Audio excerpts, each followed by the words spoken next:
Hola tía, para hoy tenemos de invitado a nuestro hermano Pablo Villauta, junto a su hija Camila Villauta. Nuestro hermano Pablo hablará de los 500 años de la Reforma Protestante y sobre también cómo es para nosotros esta reforma. Bien, Josito, les damos la bienvenida a nuestro hermano Pablo y su hija, quien también va a alabar a Dios en unos minutos más. Vamos, Josito, entonces con la entrevista.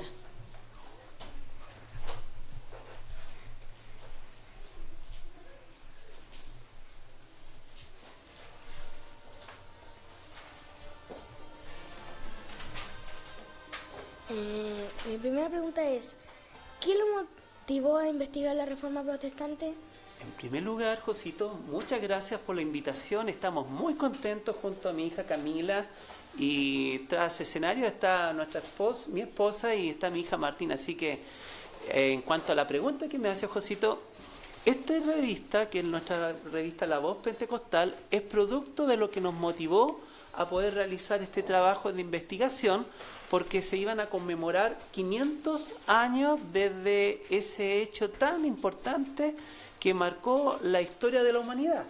Así que era importante que nuestros hermanos y amigos, los pequeños adoradores, tuvieran también información de qué se trataba la Reforma Protestante. Y mi siguiente pregunta es, ¿qué es la Reforma Protestante? Buena pregunta, Josito. La Reforma Protestante significó un cambio muy importante en la historia de la humanidad y nos llega incluso a nosotros, los chilenos. Así que fue muy valioso lo que ocurrió con esta reforma, y se dice protestante porque fue una forma de protestar ante las cosas que estaban ocurriendo. ¿Quién fue Martín Lutero?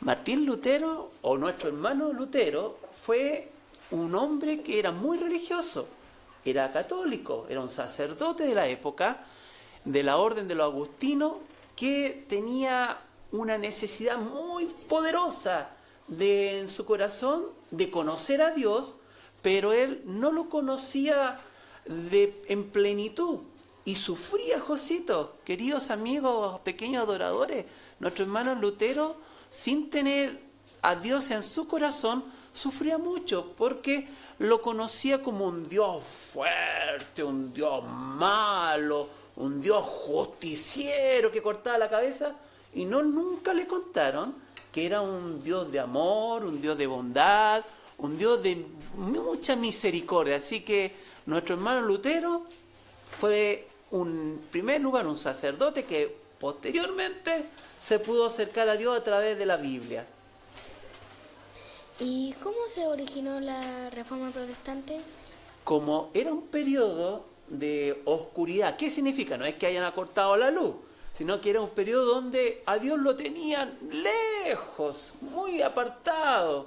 La gente religiosa se había descuidado, entonces esta reforma nace producto de ese apartamiento. Habían dejado al Señor en último plano. Entonces la gente piadosa buscaba a Dios, y fue Lutero uno de aquellos hombres valientes y mujeres valientes que buscaron a Dios. Permíteme contarte, Josecito, y a los amigos que están viendo este lindo programa, que muchos murieron. Esto no fue tan fácil porque hubo un tiempo en que fueron perseguidos, les pusieron injusticia de los hombres, y lo más triste es que lo colocaban en un palo, lo amarraban, lo sujetaban y les prendían fuego. Suena como muy terrible, pero así fue. Pero Dios permitió que surgiera la luz a través de la Reforma Protestante. ¿Cuáles fueron las críticas que Martín Lutero hizo hacia la Iglesia? Mira, Lutero, como era un hombre religioso, nunca fue una crítica a su propia iglesia, pero él sí criticaba las prácticas lejanas a Dios. Eso fue lo que Lutero quiso colocar en relieve, cosa que todos supieran que él no lo entendía, no lo aceptaba. ¿Y qué son las indulgencias? Mira, Josito, queridos amigos, las indulgencias era una de las cosas por las cuales Lutero no estaba de acuerdo.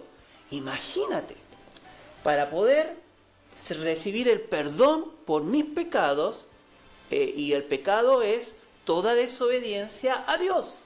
Entonces yo, para ser perdonado de mis faltas, tenía que meterme la mano en el bolsillo y por cada pecado le iba pagando al cura de turno. Entonces nuestro hermano Lutero, él encontraba que no era el camino correcto. Al igual que las penitencias, tenían que pagar manda, y de esa forma se levanta esta voz y dice, no pueden existir las indulgencias porque el camino es solamente a través de Dios. ¿Cuáles son las principales ramas de la Reforma Protestante? Mira, Josito, a partir de este lindo movimiento que surge en Alemania, en la Europa del siglo XVI, posteriormente, a lo mejor tú has escuchado, y los demás pequeños adoradores también han prestado atención, que surge en primer lugar el luteranismo, que viene del nombre de nuestro hermano Martín Lutero. Luego viene el anglicanismo, que está en Inglaterra. Surge lo que se conoció después como el calvinismo en Suiza, en todos los Países Bajos, se fue compartiendo esto, y después surge el metodismo también en Inglaterra, de la cual nuestra Iglesia Metodista Pentecostal de Chile venimos. O sea, nosotros tenemos una herencia directa de la Reforma Protestante. Y ahora, hablando sobre las 95 tesis, mi primera pregunta es, ¿qué ocurrió el 31 de octubre de 1517? Mira, ese día dicen que amaneció medio nublado. No, esa es broma. Ese día nuestro hermano Lutero predicó la palabra de Dios.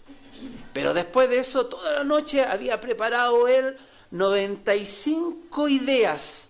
Dijo, yo como no estoy de acuerdo con lo que está sucediendo en mi pueblo, en Alemania, yo voy a dejar esto reflejado en 95 tesis o posturas. Y así, ese día 31 de octubre fue valiente nuestro hermano Lutero, y en las puertas de la iglesia del castillo de Wittenberg, él ahí agarró el martillo, pegó con un clavo,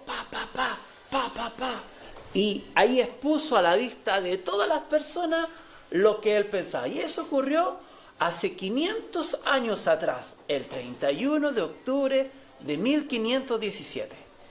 Bien, ¿en qué consisten las 95 tesis? En estas 95 tesis él hacía muchas observaciones, pero sobre todas las cosas él hacía la crítica que teníamos que volvernos a Dios a través de la palabra, es decir, a través de la Escritura Sagrada, nuestra Biblia. Y también, ¿en qué idioma se escribieron?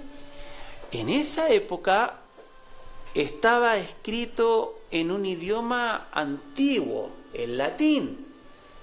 En ese idioma se escribía, era la cultura, era la forma como la gente se podía comunicar.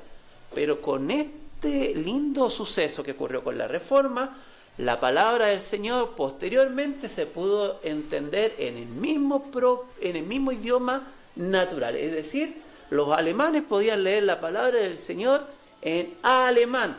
Después los ingleses pudieron leer la palabra del Señor en inglés. Después los franceses lo pudieron leer en francés.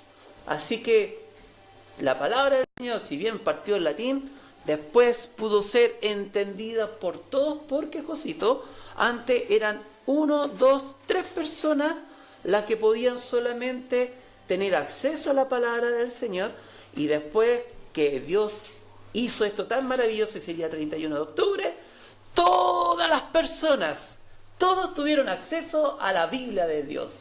Qué lindo, ¿no? Sí. Y también, para finalizar, ¿qué importancia tiene la Reforma Protestante para nosotros como cristianos? Mira, querido amigo, la Reforma produjo un cambio importantísimo en los aspectos que he descrito, en el económico, en lo cultural. Se empezó a cantar. Antes no se podía cantar. La que estaban cantando recién que hicieron en Machalé, no se hubiera podido. Entonces la palabra reforma significó cambios.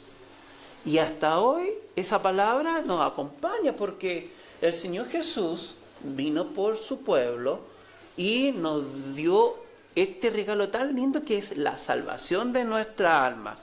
Y ese cambio debe notarse. No puede ser un cambio que solamente voy el domingo a la casa del Señor o porque tengo que ir porque mi mamá me lleva. No, todo lo contrario. Ese cambio, ese nuevo nacimiento que habla la palabra en el Nuevo Testamento, tiene que verse reflejado en nosotros en la mañana, cuando estamos en el colegio, cuando compartimos con los hermanos, aunque la hermana chica se porta de repente más o menos, ¿cierto, Camilita? Pero al final es un cambio que tiene que verse en nuestras vidas. Es un cambio que se tiene que notar en todo lo que hacemos. Así que ese es el legado más grande de la Reforma Protestante que nos acompaña hasta el día de hoy.